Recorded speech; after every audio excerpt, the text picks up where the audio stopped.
Sam Tate, brought to you by Fantasy Focused and the Original Hooters. I am joined, of course, as always, by my co-host, Derek Tate. I am Sam Holt. Derek, how are you? You were out last week because you were a little ill, or one of our listeners, Nikki J's grandma, I think, broke your ankles. Please tell us, was it illness or was it broke ankles? So we really got to talk to Nikki J about not dropping confidential information per his grandmother, because hashtag sources. No, I don't want sources and things leaking like that. I have a reputation to uphold, Sam. And yeah, I mean, she broke me off on a post route. Like, she went to the corner, broke back, snapped my ankle into. I was walking around in crutches with no dignity for the entire week. And she ended up scoring a 66-yard tutty on me. So starter this fantasy. So much shame. That's awful. Well, thanks everyone for joining us. As always, please put your questions in the comment section. We can see them, we will post them, and we will try our best to answer them. So let's just jump a little bit into some Dynasty talk. Let's do it. Dynasty trade strategy. One of our topics today is how to go full Miami Dolphins in your Dynasty league, because we're going into week 6. Maybe you've just put up nothing but donuts going forward, and you just want those draft picks. Derek Tate, is to you. How would you go full Miami Dolphins? So I got to ask. I mean, it depends. It's all relative depending on how your team is shaped out, right? So, I mean, if you've got just a bunch of meandering, no superstar studs, and they're all like kind of aging veterans that are somewhat productive, of course, that makes your job very easy. You just start selling and mortgaging for whatever you can get, whether you get future draft picks or whether you get young, talented prospects. Sure. Whichever works, or even injured players. One thing I love to do when it comes to Dynasty is, if you are in full tank mode and you are ready and building for the future, go ahead and trade players that are having good seasons, but also try to target guys like AJ Green, who haven't played a snap all season long. I know he's an older veteran, but tell me that AJ Green, for a person that is trying to contend right now, is not willing to give up AJ Green for some, like a serviceable running back too, or something of that nature. Maybe like Devonta Freeman comes to mind, like somebody that is still playing right now and still has value.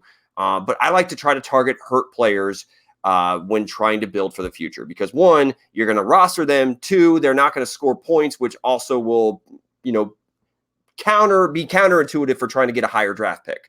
You won't win games with hurt players. So trading for injured players for the future makes a hell of a lot of sense to me. But I'm going to ask you, if you have a bad team, say like Saquon Barkley is your one young bona fide stud, and everything else is built out with average to older veteran players. Sure. He's your one asset you can build around.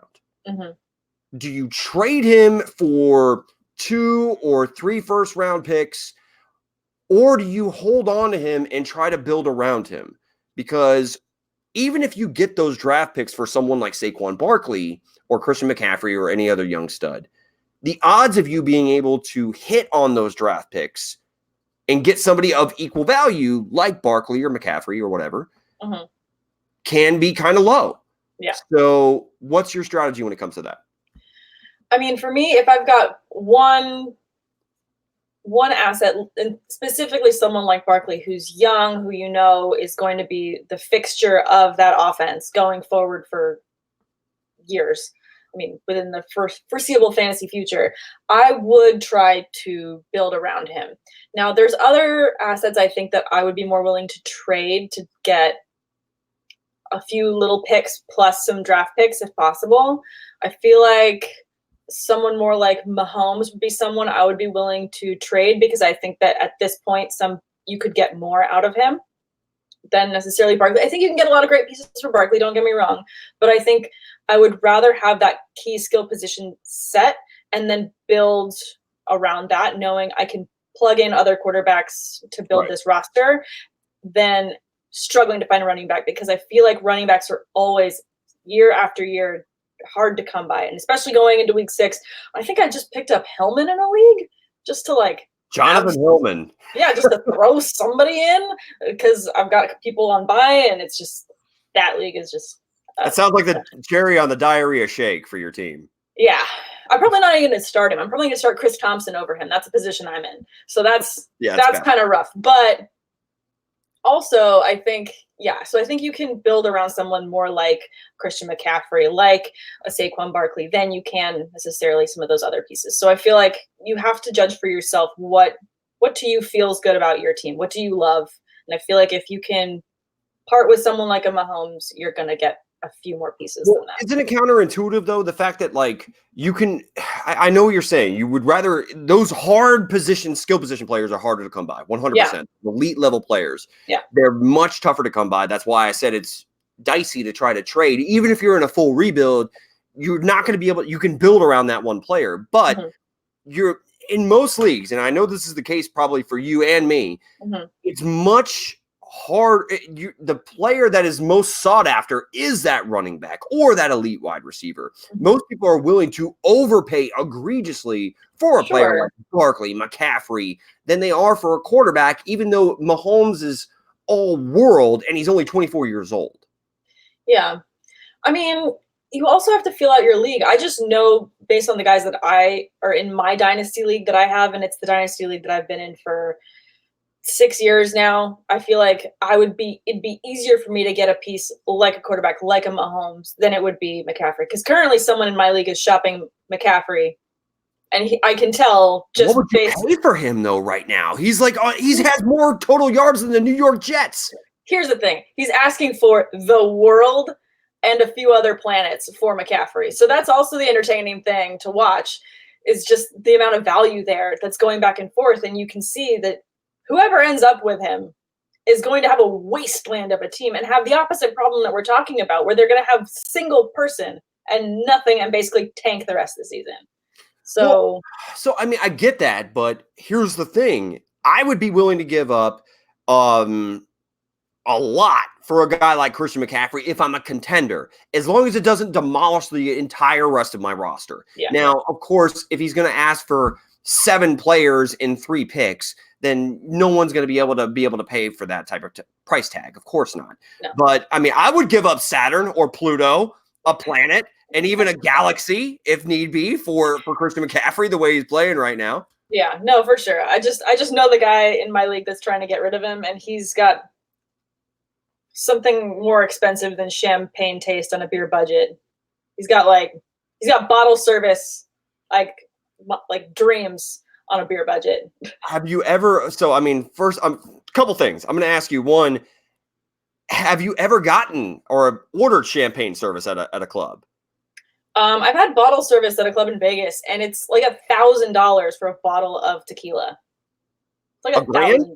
Yeah, it's like $1,000. I only know that because this same guy, actually, I'm throwing him under the bus. I'm not going to say his name, but he ordered an extra bottle because he managed to get a girl at our table, and we had just gone out of alcohol, and we're like, dude, we're not buying anymore. He's like, there's just one more. We're like, I just got this girl at the table. And he literally paid $1,000 for a bottle of alcohol, so this girl would sit with him, and he didn't even close. Oh, he didn't close? No. Oh, that's a Greek tragedy.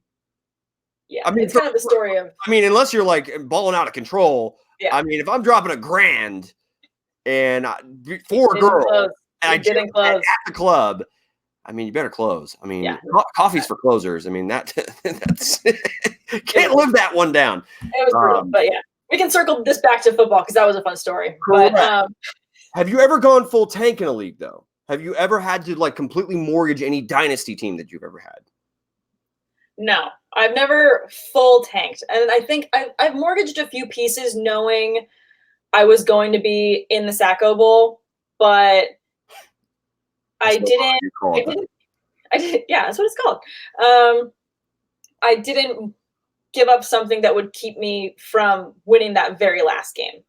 And most of those trades that I made were for players, and I pulled picks because in my league I get picks for our rookie draft. So those are other assets that I think, depending on how your league is built, that you want to make sure that you're building around. So, yeah, I mean, like the price tag, I mean, personally, I love the 2020 draft class. Like, as far as some of the running backs that are going to be coming out, and I think Cam Akers from Florida State, Jonathan Taylor from Wisconsin, I think that this upcoming draft class is loaded with not only, I think, 4 very good running backs, but also probably 2 or 3 very good wide receivers. So if you can acquire first-round picks, you can really revamp your rebuild very quickly if you're able to get your hands on those elusive, future first round picks for a team that's trying to push themselves past the finish line and compete this year. It's just a very interesting strategy because it depends on everything is so relative when it comes to specifically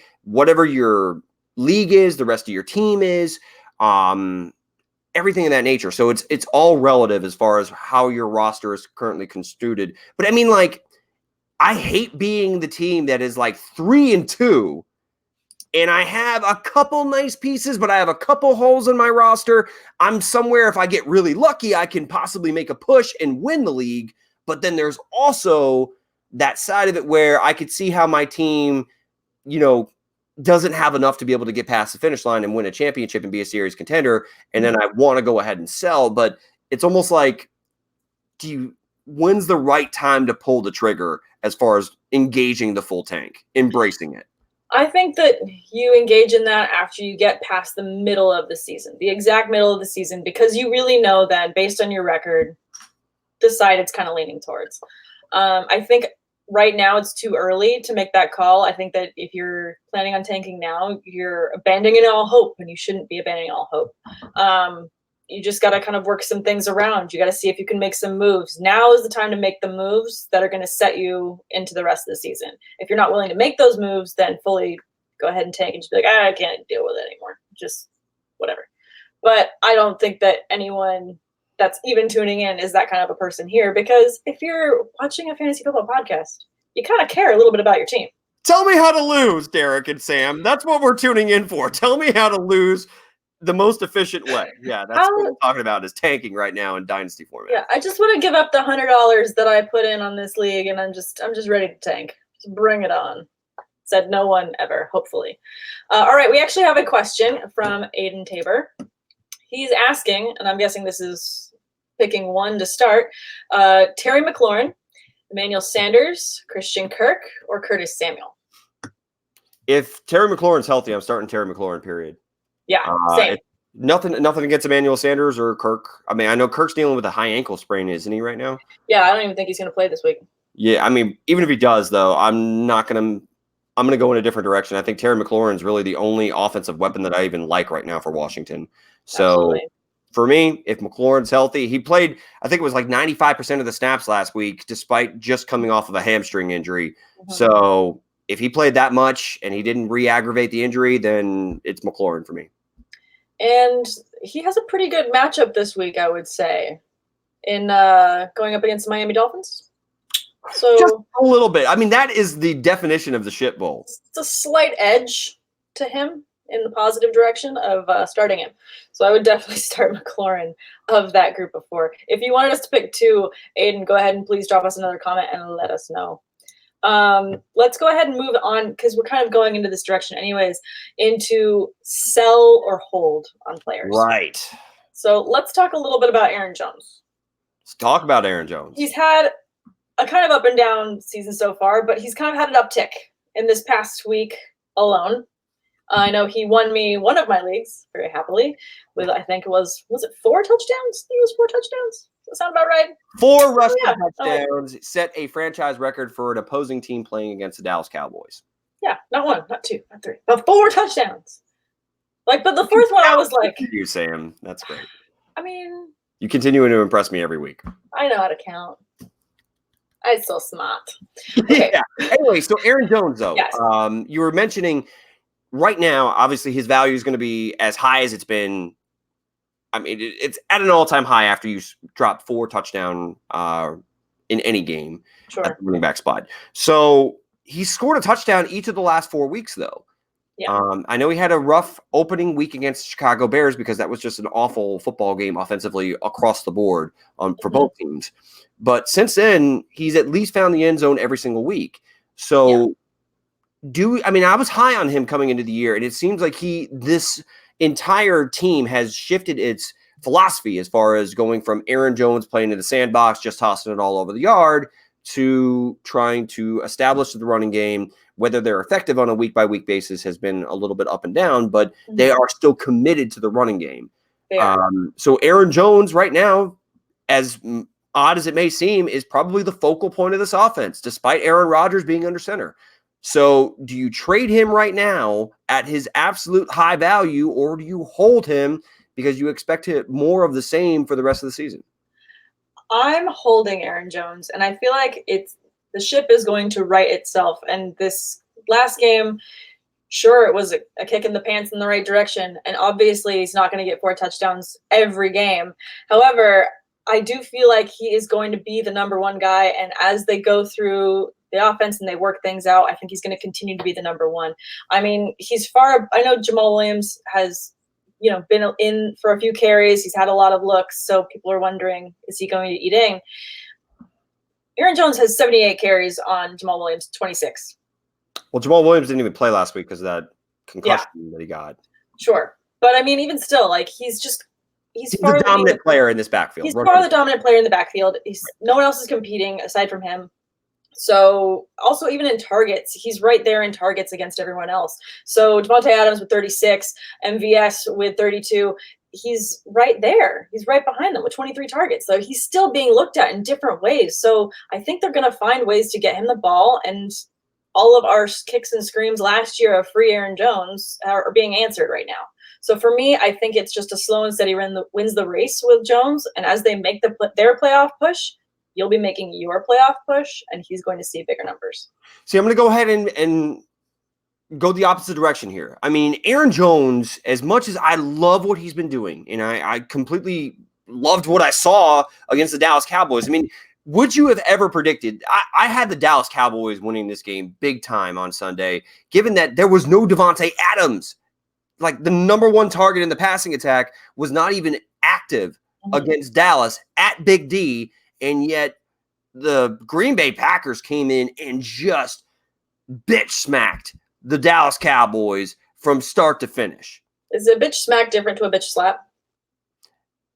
I don't know. Wayne Brady is about to slap a bitch. I don't know. I'm not the one to try to decipher the difference between those two. That's a very pertinent debate for another time here on the fantasy debate. But Aaron Jones, his value is never going to be higher. And do I expect him to be a top 5 running back for the rest of the season? Can I definitively say that? No, I can't. But if I can get top 5 value for him in return right now, I sell him right now. It's nothing against Aaron Jones. I love him as a player, and I think he's had a great start to the season. But he just scored 4 touchdowns. I don't see that happening yet again. So I'm going to sell him high, and I'm getting a running back and likely another player in return for Aaron Jones, who right now is a top 5 running back, according to all stats. Yeah. I mean, I think that you could probably sell him and get a lot for him. I just know that I want this guy on my team going into the playoffs. I just feel like he's going to have a good rest of season, carrying it out evenly and just being that consistent guy. Whereas I think some other guys, you're going to see them starting to drop off because they're getting overworked. I mean, someone I hope that doesn't happen to is Christian McCaffrey, because man, the wheels are running off that train fast. Like, I mean, he had to exit the game last week because of cramps. I mean, it's kind of understandable though, because he's get this guy a banana. Crying out loud. Get him some potassium, get him a little bit of oxygen. Yeah. Get him an IV, for God's sake. I mean, do what you got to do to keep this man alive. It's insane that he has more yards from scrimmage than an entire NFL team through a month of the season. Yeah, he works them legs hard, and they look good. T-Mac looking like a snack right now. He is quite a snack. He's a good-looking guy. Such a good-looking dude. Man, I tell you what, man. If I looked that good, I'd still be playing myself, but that's not the case. So, speaking of people that look good, Will Fuller. He looked all right, right? Yeah, he was, in PPR format, scored 50 points? Holy hell. Pretty good. Pretty good, yeah. Insane. So the obvious answer here is to sell Will Fuller high. I mean, duh. But yeah, from what we've seen for the rest of the year, is anybody really going to buy into Will Fuller doing, I mean, obviously not doing anything like that on a weekly basis. But, no. I mean, what would you even be willing to give up for Will Fuller? I'll ask you that. I know it's relative. What would I take for Will Fuller? What would you take for Will Fuller? What would you give up for Will Fuller? I mean, right now, do you feel confident that he's a wide receiver too? Or do you think this was just an aberration from a deep speed big play player that just happened to torch a terrible Atlanta secondary. I feel like this was an aberration. I know that this is going to evening out. DeAndre Hopkins is too dynamic to not balance this out, right the ship and be the number one and just take it away. Versus someone else we're going to talk about later. He looks like a decoy, though. He looks like a decoy, DeAndre Hopkins does, which is nuts. Don't say that about my guy. I'm not trying to talk shit about your boy D-Hop. I love D-Hop. But you can't tell me right now that, I mean, anybody that invested a first-round pick in this guy, they're probably staring at like 1-4 or 0-5. Yeah. I mean, for Will Fuller, it's hard to think, okay, who would I try and get for him? I feel like I would try and get a Travis Kelce and a piece. I would feel like I'd try and get him and a running back too. Would you give up Phillip Lindsay for Will Fuller? To get Will Fuller? Yes. No. Exactly. Most people are not buying into this hype. So for me, I'm holding Will Fuller. But people play with their hearts and their guts so much. Why not try and shop him for something? Try. I mean, shoot your shot. I mean, absolutely. I mean, definitely shoot your shot. I'm all about shooting your shot in all facets of life. I'm not going to go into detail about that. I'll leave that ambiguous for you to go ahead and try to decipher in your heads, listeners and Sam alike, to figure out what I mean by that. But Will Fuller, I'm going to go ahead and hold on because right now DeAndre Hopkins is not the focal point of the passing attack, which is very odd. It seems like as if they're using him as one of the world's best decoys. Yeah. I do expect DeAndre Hopkins to be more productive. I do. I'm not saying he's going to continue to play and his production. He's too talented to continue to not produce. Yeah. But Fuller on the opposite side, we've seen this in his first couple years in the NFL. Like, we know he's capable of having huge games opposite of DeAndre Hopkins. And sometimes it takes off of a knee injury, like an ACL. It takes a little bit of time to get back up to speed. And boy, did he look like he was back up to speed on Sunday. I'm going to hold him because I still think people are going to be a little hesitant to buy into Will Fuller resurgence or resurrection or something like that. Sure. All right. Well, let's just move straight into selling or holding on Chris Godwin, who's just been victory. He's the number one wide receiver in PPR formats. He's just annihilated all numbers that we thought he was going to get. I think, what round do you think most people drafted Chris Godwin? That's a good question. Fourth round. Fourth or fifth, sixth, somewhere between 4 and 6. Yeah. And how much do you think? Let me rephrase. Please. How good is that value for that pick? I think it's pretty good, Sam, if I had to guess. So we talked about, at least I was on the Chris Godwin bandwagon. I think you piloted not just like the bandwagon, but I think you chartered like a private jet for the wagon of people to get them onto the Godwin train. I think that you were one of the conductors. Absolutely. I tried. But the point is, we've seen now through the first 5 weeks what this Bucs offense is going to look like. Yeah. OJ Howard is a non-factor. And I hate to say that because OJ Howard is all-world type of athletic talented at the tight end spot. It has nothing to do with him as a player. It has to do with the fact with the system. The system is a perfect fit for Chris Godwin. Mike Evans is a vertical threat in this offense. And guess what? A vertical threat with one of the worst deep ball throwers in the NFL in Jameis Winston is a match made in hell. So Evans, as much as he's had that one monster game against the New York Giants where he absolutely torched Norris Jenkins, the guy that you want to own, because the one thing Winston does well is he throws in between the hashes or intermediate routes from under 15 yards of the line of scrimmage, whether it be out routes on the flats or in between the hashes in the zone holes in the middle of the field. And that is Chris Godwin's game. He is an after the catch monster. He can do it as far as contested catches, and he's a damn good route runner for a guy that's, 6'3", 220 and runs a 4.4. Yeah. So there's no holes in his game, and he fits the Larry Fitzgerald role from back when Bruce Arians was with Carson Palmer, Larry Fitz in their late play or deep playoff run back in the mid 20, like around 2015, if I'm remembering correctly. Mm-hmm. Godwin fits his fits his offense perfectly. Like, I don't know what analogy to use. It's like fried chicken and waffles. It's like Bucky when he's drinking Busch Lights. It's a Bucky Busch Light combo. Bucky Busch Light combo stamp of approval. Yeah, no, he's been insane. I mean, his weakest game this season has been, oddly enough, against the Giants. He only had 3 receptions, 40 yards, and 4 targets in that game for only 7 PPR points. But aside from that blip, he has been consistent in getting those targets, getting those touchdowns alone. So, I mean, for me, I'm holding tight to him, and I'm holding Godwin. I'm not selling him. I'm kicking Mike Evans out of the bed, like boot him to the curb. He posted a 0. I mean, you talk about bed shitters from fantasy last week. Change the sheets. I mean, actually change the whole burn the bed. Don't even just change the seats. Burn the bed. Buy something new. Wayfair is always having sales. Crying out loud. No. I mean, yeah. I mean, if you still came away with a win despite getting a 0 from Mike Evans last week, personally, I'm going to sell low on Mike Evans. Or you could try to be patient. And wait for him to have another game like he had against the New York Giants. And he'll catch a long touchdown from time to time. And all right. So we have to put this one up here. Analogies are, we have a new show on Fantasy Focus called Taking Shots with Uncle Mike and Tater.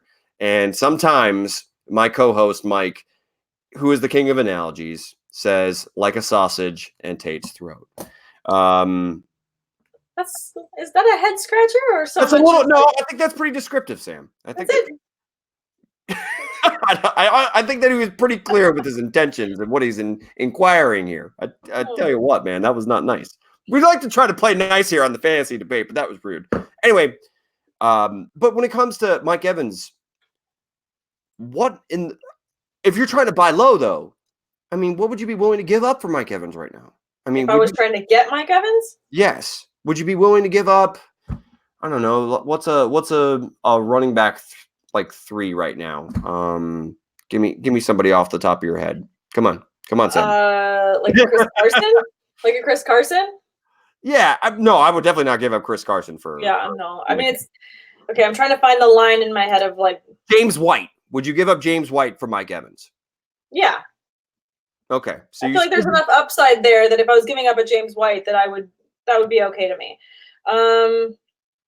Who else? What about Ronald Jones? I'm trying to say that like I'm willing to sell low right now because you're still selling on name value right now with Mike Evans.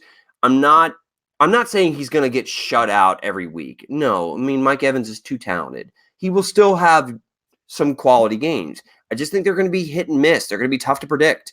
And you're going to have a lot of weeks where, guess what?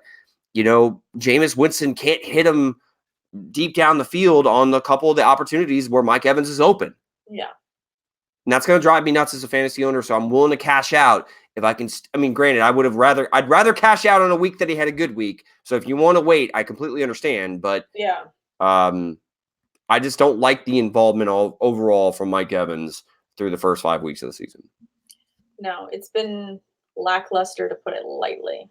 It's been brutal. He's been brutal. All right, let's roll into our next guy. I believe we're talking about Mahomes next. Right. I mean, so tell me, is there anybody in their right mind that wouldn't agree that Patrick Mahomes is the best quarterback in the NFL?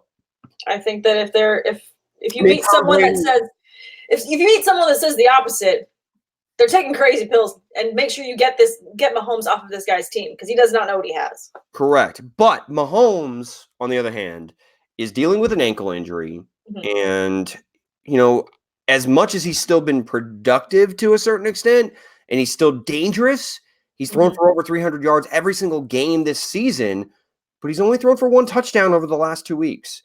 Yeah. And I think that this offense significantly misses the presence of Tyreek Hill. Because they're doubling Travis Kelce, Yeah. What they're doing is they're taking away Travis Kelce Yeah. and they're forcing Mahomes to go other places, which he still can, and he's still productive. But Mahomes, if you could, I mean, he's the one quarterback that you can say somebody would give up a running back one for, correct? Yes. Yes. And the same Absolutely. thing with a wide receiver. Somebody would give up, say, Juju Smith-Schuster. I don't even think he's a wide receiver one right now, but somebody would give up Juju Smith-Schuster to get Patrick Mahomes right now. Yeah, they would. I would. I would. In a heartbeat. Juju, I love you so much. If you're watching this, I love you so much. But I would trade you for Mahomes. What about DeAndre Hopkins for Patrick Mahomes? Would you do it? Am I getting Hopkins? Getting Mahomes. You're getting Mahomes. Yeah. Yeah, I think I'm going to do that. That's what I'm trying to say is you can still get top value for Patrick Mahomes. Duh. But the point is, if he's not 100% healthy, and I've seen in 2 weeks him only throw one touchdown pass. I know that Mahomes is a guy that can win you a league. And he's a league winner. He is a league winner. But if you can somehow play the waiver wire for the rest of the year at quarterback, and you can still get, because I think that maybe teams are starting to figure something a little bit out about the Kansas City offense and how to contain Mahomes. I mean, maybe I'm crazy by saying that. Some people will definitely disagree with me, but I think you can. There's a case to be made for trading Mahomes. Yeah. No, I can see that for sure. And am I nuts? No, I don't think you're crazy. I mean, he had an insane year last year, and teams were going to work really hard to figure out how to play against him. And I think that they're doing that. And I think, unfortunately, he is a little banged up, and you can just see it in his fantasy points, how it's just dropped down. And I think it's from his inability to, and I mean, he's still amazing at scrambling. We all saw that crazy couple passes he had this week where he's just running out of the pocket and just throws just a random dart on a dime down the field. He retreated 20 yards before circling around and then throwing a 28-yard laser into the end zone. Yeah. So, I mean, it's like this. Like, he's so talented. I think even taking away one of his legs, if you can make him stay still, it's harder for him, but he's still going to make those passes. He's still going to make that connection. I would rather have him in my league than not have him. I'm very worried about the people I know I'm playing against in multiple leagues that have him, but I have a rival. I know I have a good roster to beat them, but it's the Mahomes factor that's going to keep me out of that win. You never, ever want to play Mahomes. I feel the same exact way about Tyreek Hill. I never want to play Tyreek Hill in any given week because any given week he can just torch you for, in the blink of an eye. One play and he's gone, like from 70, 80 yards out. But the only thing is I'm just saying the NFL, he got off to a historic start to start the year, right? I mean, and he's still throwing for all kinds of yards. Yeah. But the rest of the league I'm not saying they're going to catch up. I mean, because it seems as if he's had 2 rough weeks. He hasn't had his top option at the wide receiver spot. So there's brighter days ahead for Patrick Mahomes. Yeah, there are. And he's definitely making opportunities for himself out of anybody on the squad. What was his name? Pringle? Yeah, Byron Pringle. Hey, Macarena. He scored and did Macarena. Come on, that's awesome. So if you have Mahomes, he's going to make everything work. It's going to balance out. Actually, funny enough that you say how valuable Tyreek Hill is. The one league I'm thinking of that I know one of the other top teams has Mahomes, I have Tyreek Hill. So I'm just biding my time for that matchup. When he's back, I'm going to take him down. Oh, yeah. Oh, yeah. It's going to be sweet. All right, we got a real quick question from Will Jenkins. Willie. Will Jenkins, how's it going? Winston or Gardner Minshew, full PPR? That's a nice question right there. I like the PPR aspect. I mean, Winston runs great routes, just like Nicky J's grandma. So I'm going to go Winston. As much as I've liked what I've seen from Minshew, Uncle Rico, I love I love the internet and just the mad social media push that they've. You see that he met him? How funny is that? I don't know what to think. I mean, first off, what are your thoughts? I mean, I always thought the funniest part of Napoleon Dynamite was not Uncle Rico, but Rex Kwon-do, the bow to your sensei, forget about it. Like, anyway, all right, never mind. So I'm going Winston. You're going Winston. I think I'm gonna. I really tried to get Minshew in one of my leagues this week. Are you going Minshew? I don't know. I don't know if the matchup is tough. I mean, Winston, you got him against Carolina. Minshew, he's against New Orleans. I feel like there's been some holes in that New Orleans defense lately. You've been able to get a couple things through. I mean, they haven't been. They held the Cowboys to 10 points, and Dak had no passing touchdowns. Yeah, but you got Minshew magic on your side. Oh, okay. Now we're just going with the Minshew magic. Yes. Magic. I mean, apologies. Magic and upside, statistics aside, there's magic in this one. And a crazy goatee and mustache. In fact, I'm going to say that should be one of our final debate topics. Like facial hair? No. The best quarterback magic. Best quarterback magic. Time. We've had Fitz magic from last year. We have the Minshew magic. I mean, personally, I wish they would come up with something other than just throwing magic at the end of something to give it a nickname. Like, I mean, I thought it was funny when they did it in Talladega Nights when Cal Norton changed his nickname to the Magic Man. Magic Man. Now you see me. Now you don't. The shake and bake is nonsense. Was that a French accent? I don't know. I mean, it sounded Scottish. It sounded very Scottish. Because everything morphs back into Scottish accents with me. Not everything is Braveheart, Tate. Not everything is Braveheart. I know. We both dressed up as William Wallace for Halloween. That's how we know we're best friends.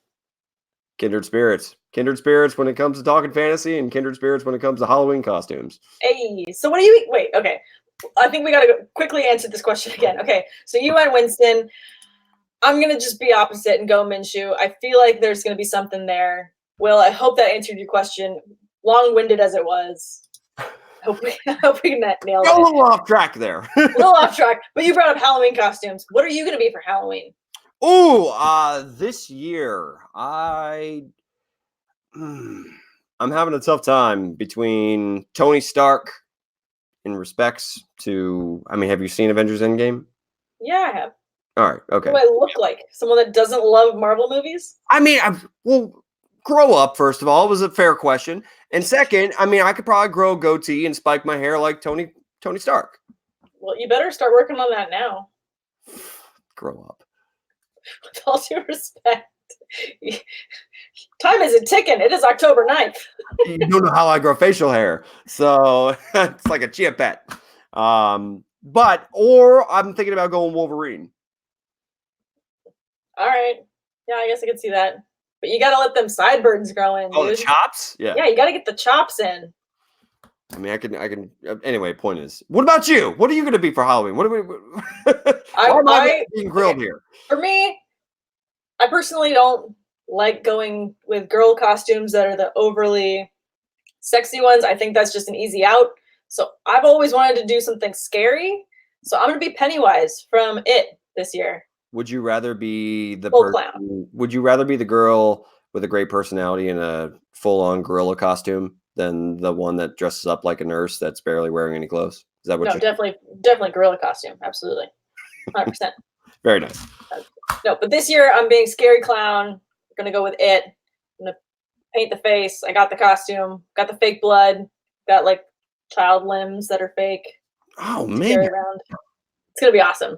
I'm super excited. I can't wait to get the whole thing going and then go to the store and buy a balloon from like a random party city and be like, hey, can I get 3 red balloons, please? Just in full clown makeup. Very nice. Terrify the children. Yeah, I was gonna say you're gonna probably terrify the children, and I'm sure that it's gonna be a hit at whatever Halloween party you go to. So. More so than the average day. Well, you've got probably a lot more options there in Los Angeles to go to the Halloween parties than I do here in Cadillac, Michigan. Yes. Although I will be traveling on actual Halloween, so I won't get to do that. But that's okay. True. Are you gonna be traveling in your Pennywise costume? No, but I did look it up online to see if I would get arrested if I did, and I won't, as long as they don't bring like fake weapons. That's the thing people don't like for Halloween. There you go. So, All at the right. airport. So, I mean, that pretty much is. Do we have anything else on the agenda? No, I mean, unless you want to talk about how the Patriots are going to play football tomorrow and the Giants apparently are, but they have no roster for it. Yeah, don't start Jonathan Hillman. No.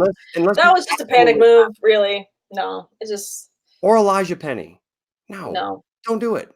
No, I would rather just not to do it. That's all. I would rather not start a running back in that slot than have to start one of them. I would rather tie myself to a chair and burn myself with lit cigarettes than start Jonathan Hillman. What's that from? Oh, that's Mr. Deeds. Come on, Sam. Damn it! Damn it! Keep Damn up. it. I always know. I usually know. I know. You can't hang on my level when it comes to the movie quotes. How dare you, sir? I do voices. Yes. Anyway, point is, look, do you want to go ahead and sign us off? Normally, I take care of the sign-off duties. Actually, I did have one final debate question for you before we sign off. Okay, my final debate question, and I was debating this with a few people earlier this week.